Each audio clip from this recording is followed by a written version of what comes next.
Now we're going to start working on master data as part of the financial accounting. Some of what we'll be covering here is defining the retained earnings accounts. We'll also be copying the general ledger accounts, creating the standard hierarchy, which means getting in and making sure that we get the cost centers and all of that set up appropriately. Then we're going to create the primary cost elements, the secondary cost elements, and some of the cost element groups. Open the periods for variant and close the period. After we're done with this section, we'll be ready to do some testing of the configuration that we've done to see if we have set it up appropriately. Most likely we'll get through to about creating the standard hierarchy because some of that takes a really long time, and I'm probably not going to have all of that done here on the demo because it's a little bit more repetitive, and I might just show you what it should look like. So we'll kind of play that by ear and see how we should do that. Okay, so we're going to go into define the retained earnings account. That's the first thing. Now, the retained earnings account is a very critical account in my mind for the overall general ledger. Why do you think that I think that? Well, I think that because it's true. The retained earnings account is probably the most connected general ledger account because if you think about at the end of a fiscal period, we have to close all of our revenue and expenses into the retained earnings account.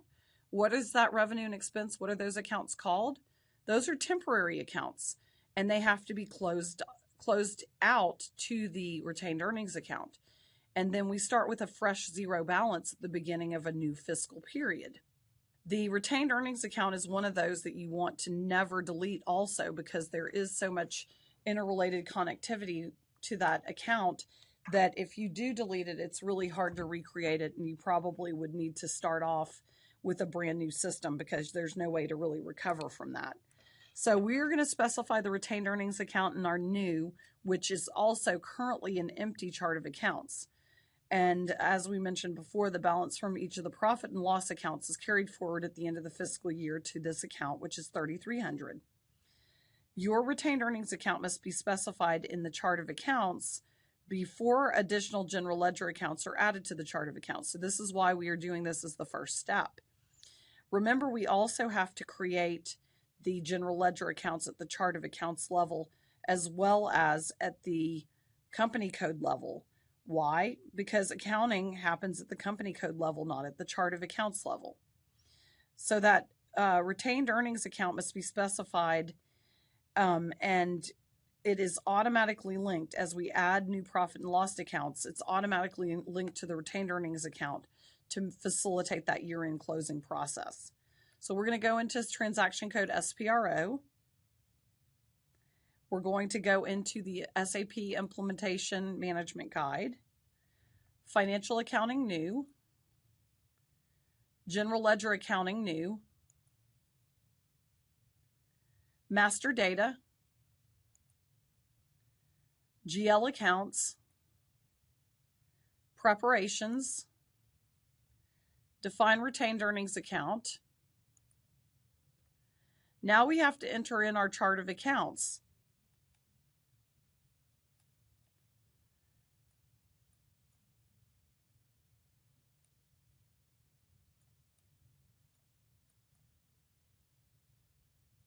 We have to go down to where our chart of accounts is that we created, which is GL in the last two digits of your SAP ID. Click the green check mark, and you're going to maintain the automatic postings for the retained earnings account here. We're going to put in here the P&L statement account type. It can't display entries, so we're going to put in RE for retained earnings, which to me it's kind of weird that you can't always put those in here. And we're going to just key in 330000, and we're going to click the Save button.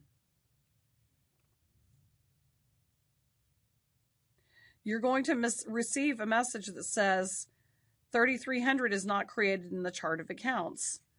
So we're going to click the Save button. We're going to click the green check mark button, and you should get changes have been made. You should get a message that says changes have been made. If you're not able to click on other accounts and copy other general ledger accounts, please make sure you come back here and make sure that you actually saved through this and got this message, changes have been made. If you don't get this message, it could mean that you haven't gotten this created yet. Now we're going to exit back out to the SAP reference IMG, and we're going to create the general ledger accounts within your chart of accounts. We're going to do this by copying all the accounts from 100,000 to 900,999, all nines, from the company code US00. For each general ledger account, you are copying not just the account number, but the account name and all the information that controls how that account functions. So why would we want to reinvent the wheel if we already have a perfectly good wheel here? We're going to copy from what is working, and we'll do that by clicking here in the SAP reference IMG, Financial Accounting New, General Ledger Accounting New,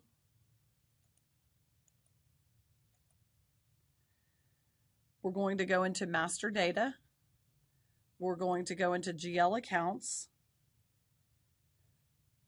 we're going to go into GL Account Creation and Processing, we're going to go into Create GL Accounts with Reference,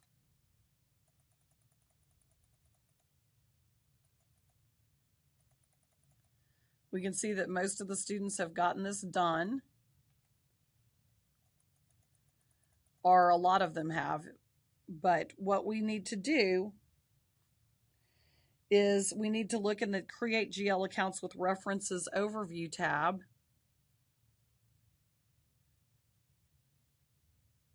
We're going to come down here. You're going to put in the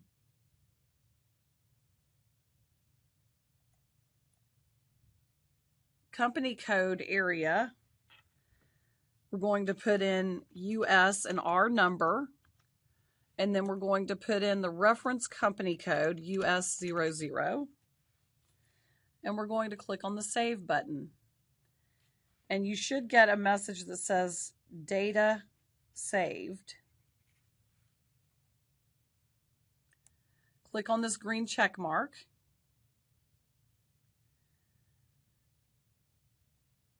In this Create GL Accounts with Reference Overview, we're going to highlight our row, and we're going to click on Details, which is right down here. And in the Create GL Accounts with Reference Accounts area, we're going to click on the Accounts from Reference. We're going to do from 100,000 to 999,999. We're going to click on the green check mark, and that should pull all of these accounts in. And you can see that there's some differences here. We're just going to be accepting all these defaults.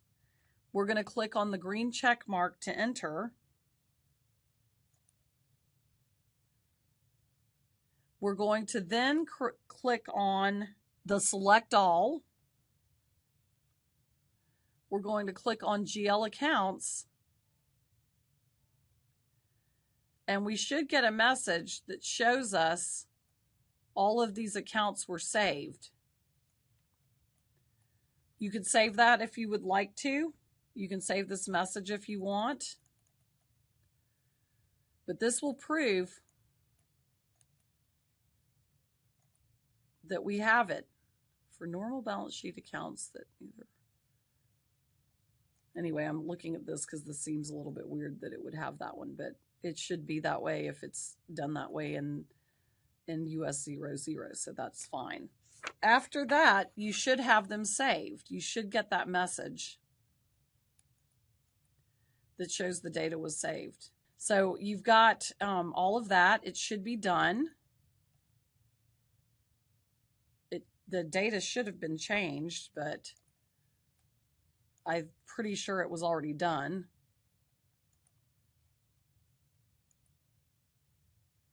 I just want to make sure that my names are still there. Yeah, it pulled them in. So that should take care of copying the GL accounts. Next, we're going to create the standard hierarchy. We're going to go back into the SAP reference IMG. We're going to go into controlling. We're going to go into cost center accounting. We're going to go into master data, cost centers, define standard hierarchy. You're going to put in your controlling area, which is NA, and the last 2 digits of your ID.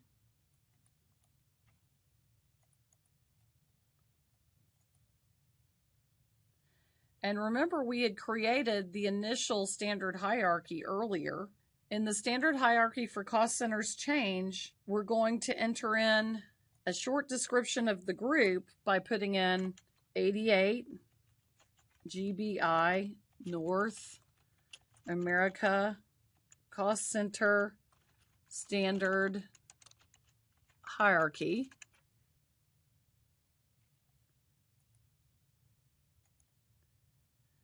Then we're going to right-click on the standard hierarchy, and we're going to click on Create Group Lower Level.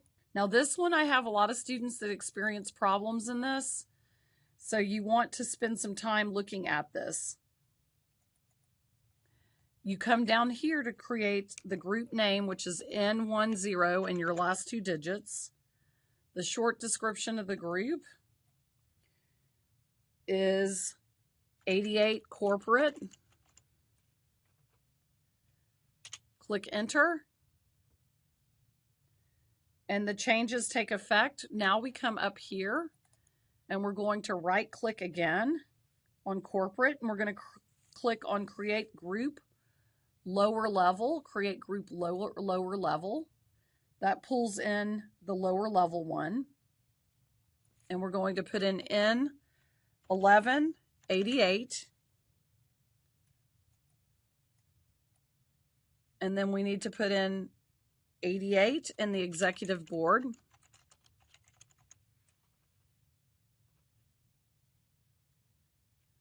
Enter. Now we're going to right click on the executive board, click on create cost center, and we're going to create cost center NAEX10 and the last 2 digits of our ID. For the name, it's going to be our numbers, John Davis. For the description, our numbers, NA, executive,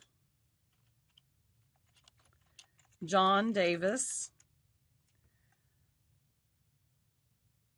For the person responsible, we don't have to put user responsible. Person responsible, we're going to put in John Davis. Cost center category is required. We're going to put in administration for that.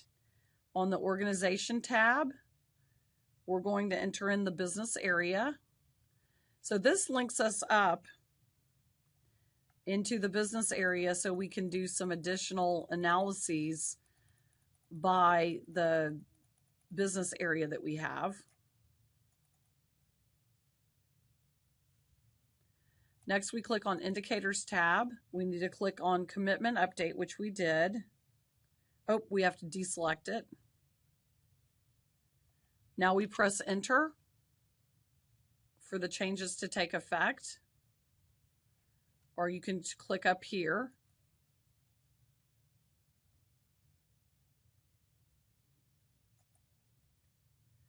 Now it takes a while for this to turn from red and into actually being the correct one. So we keep looking on it. Now what we want to do is right click on 11 and the last 2 digits of our ID. And we're going to create another cost center. In this cost center, we're going to call it NAEX20 and the last 2 digits of our ID. For the name, last 2 digits of our ID, Peter Weiss.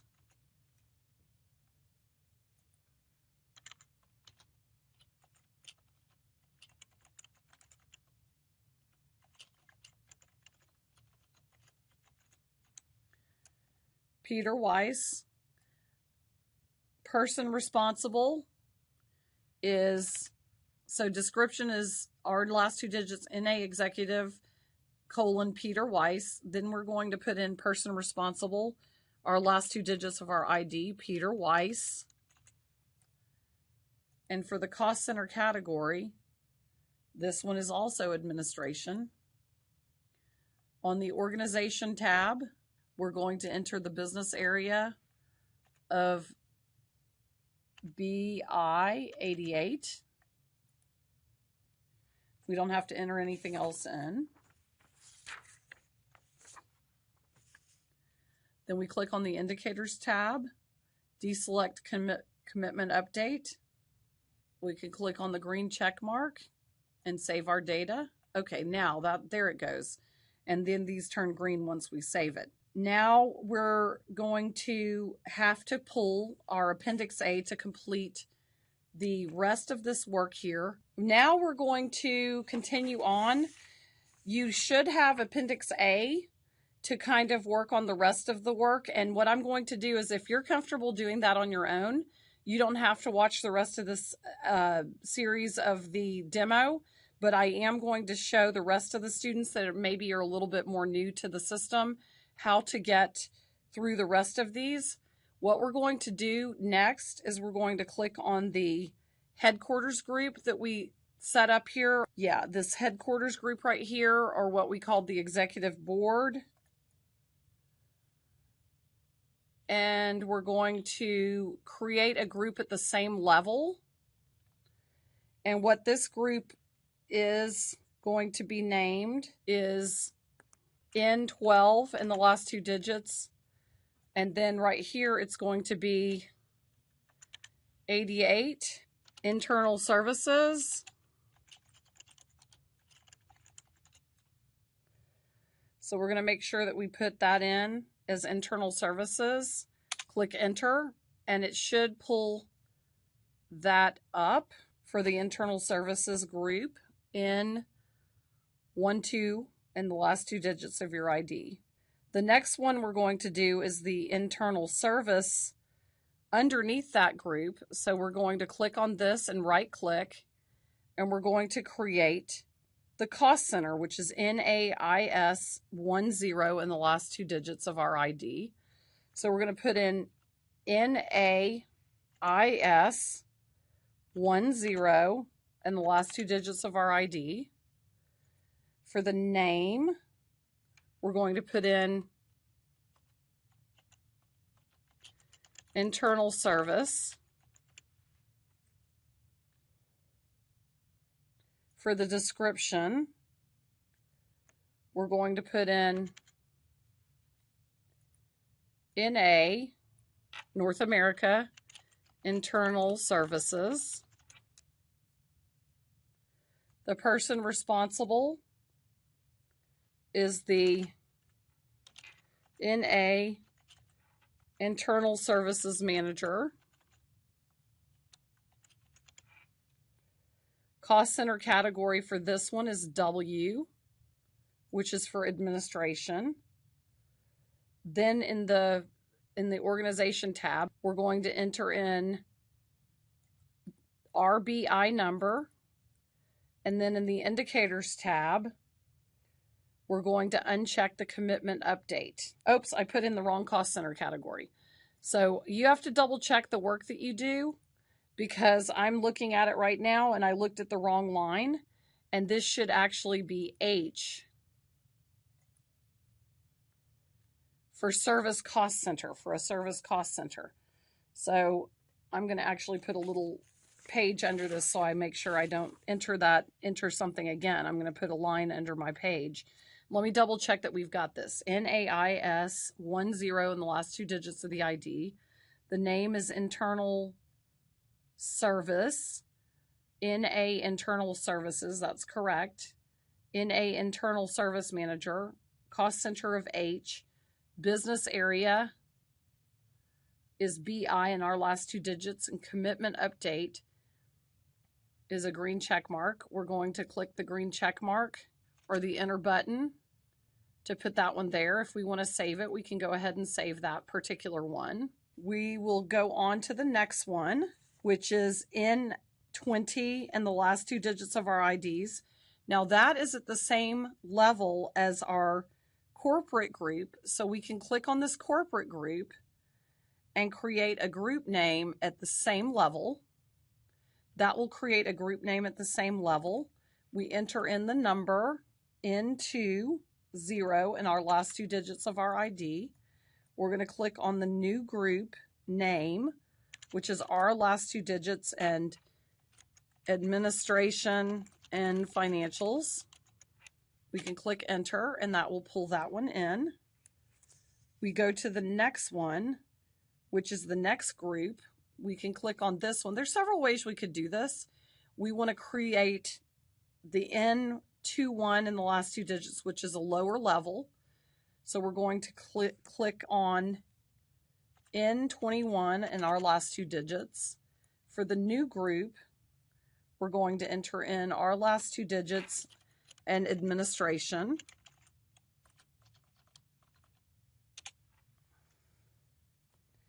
And that does the trick for that one. The next one is the cost center. So we're going to click on this one and create a cost center that's under this one. And the cost centers are the ones that have a little bit more information. We're going to be creating NAAD 10 in the last 2 digits of our ID. The name is our last 2 digits, admin costs. Description is 88NA. Administration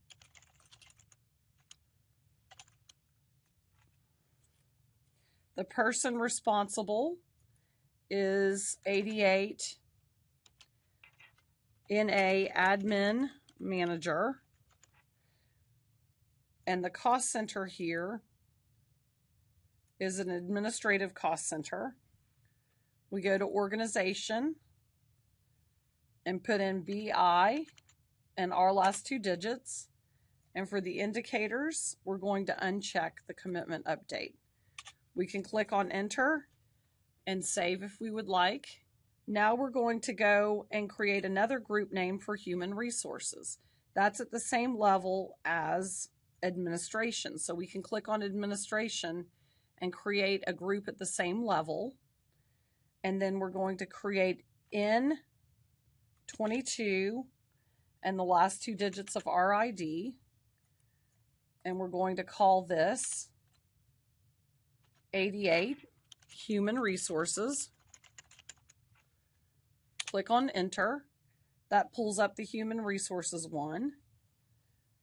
And then we'll put in HR costs under that by creating a cost center. So we'll go into NAHR 10 in the last 2 digits of our ID. We're going to enter in HR costs,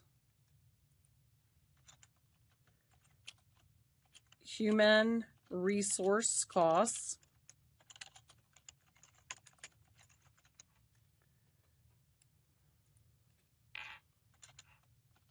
NAHR manager,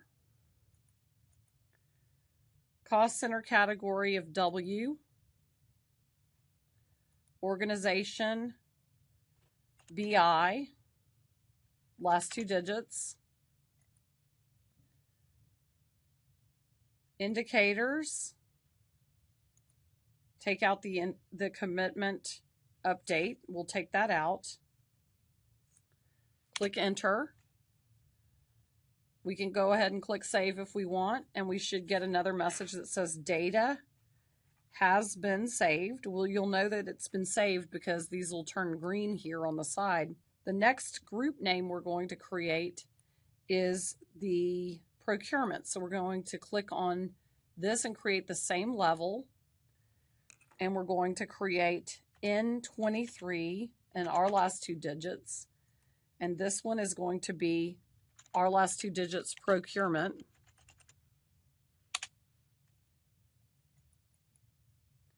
Now we're going to create a cost center under that, which is NAPC 10 in the last two digits of our ID for procurement costs. So 88 is my number, but you'll put your number in. Procurement.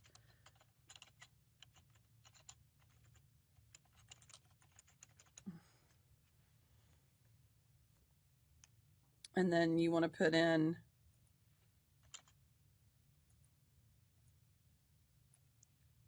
your number, NA, procurement costs.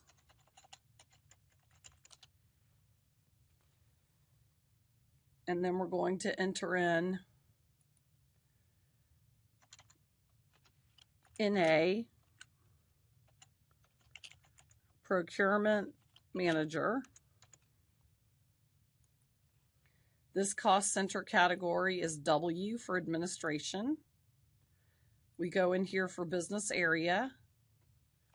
We put in our business area, which is BI in the last two digits of our ID. And we take away the commitment update for procurement costs. So that one's good and done. So you can see why typically I don't put these in the demo, but if you don't need to watch this, that's fine. You can go on to the next one, but this is for the students. I tend to have a lot of students that get worried about the standard hierarchy. So since it's pretty new into the semester, some of you might want to watch this. So this is obviously an optional demo if you kind of feel like you're comfortable with this. Now, the next group we're going to do is at a higher level than the ones we've been working with. So we're going to click on the group name for administration and financials, and we're going to create a group at the same level. And this is going to be for operations, or N40 in the last two digits of our ID. And then we're going to put in operations.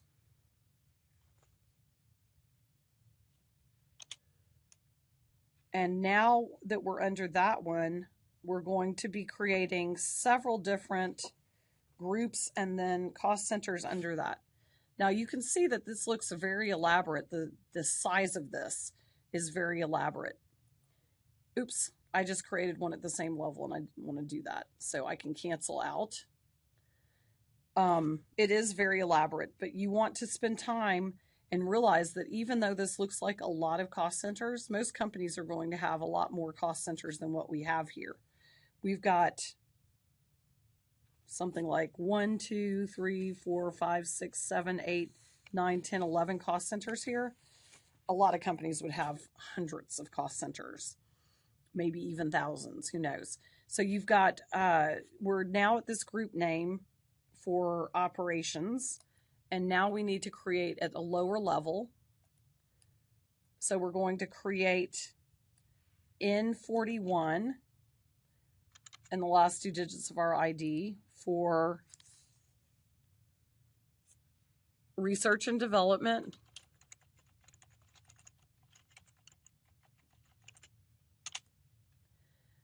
And now we're going to create the cost center under this.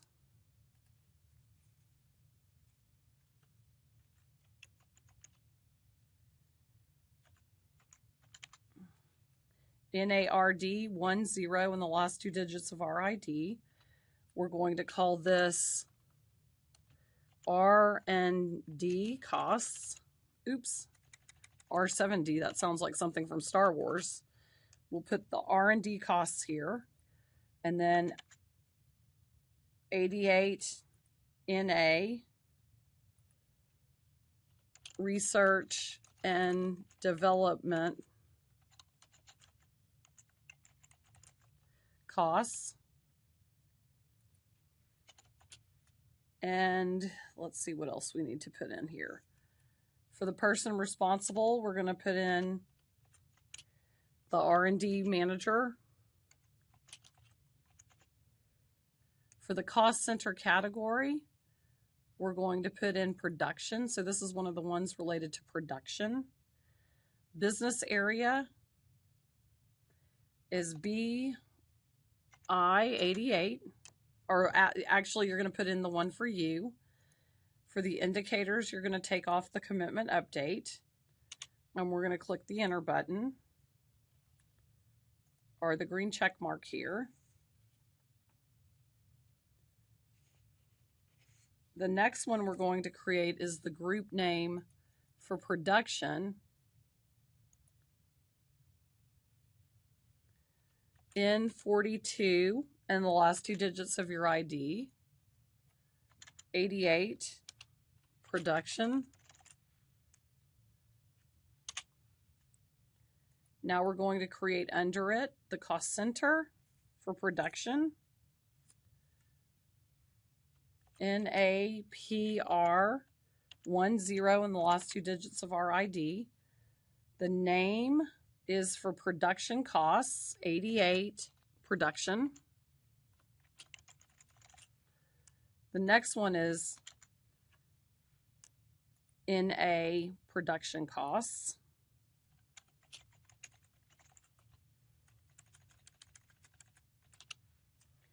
Person responsible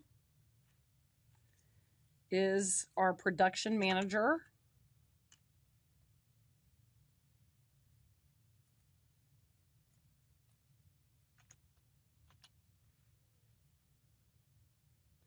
Cost center category is F. Business area is BI. Last 2 digits of our ID.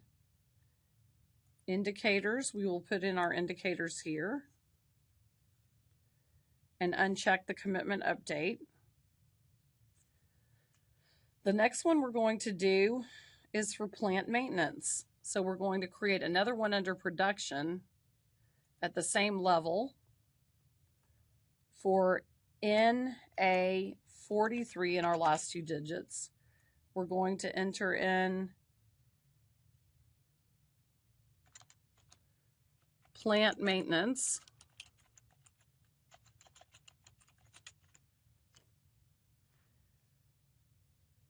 Click enter. Now we're going to create the plant maintenance cost, which is a cost center under here. Oops. We're going to put NAPM 10 in the last 2 digits of our ID. 88 plant maintenance cost.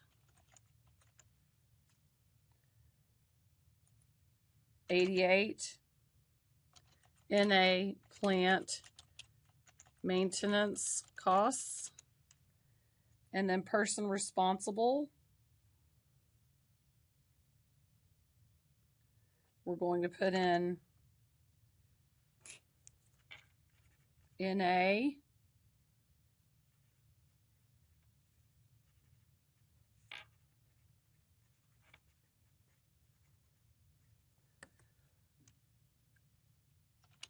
plant maintenance manager.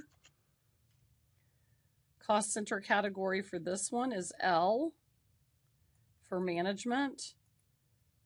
We're going to go into business area of 88, or your last 2 digits of your ID, and we're going to click on commitment update.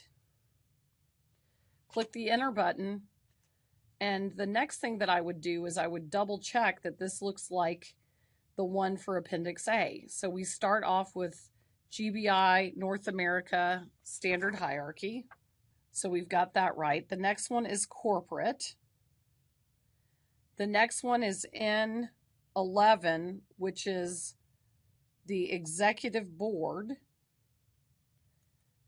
The next one is NA executive. So these kind of flip around. You've got John Davis and Peter Weiss. Peter ends up going before this one, even though you created them this one first and this one second. So those may move around. And I think you might even be able to move it up. I'm not exactly sure. But the next one should be internal services. There should be one cost center under there. Then you've got administrative and financials. There's another one that's right under that one. Then you can double check that there's NA administrative costs. That's right under here. And then we've got the next cost center group, which is the human resources. Human resources costs. Procurement is here. Procurement costs. Operations. That one looks good. R&D.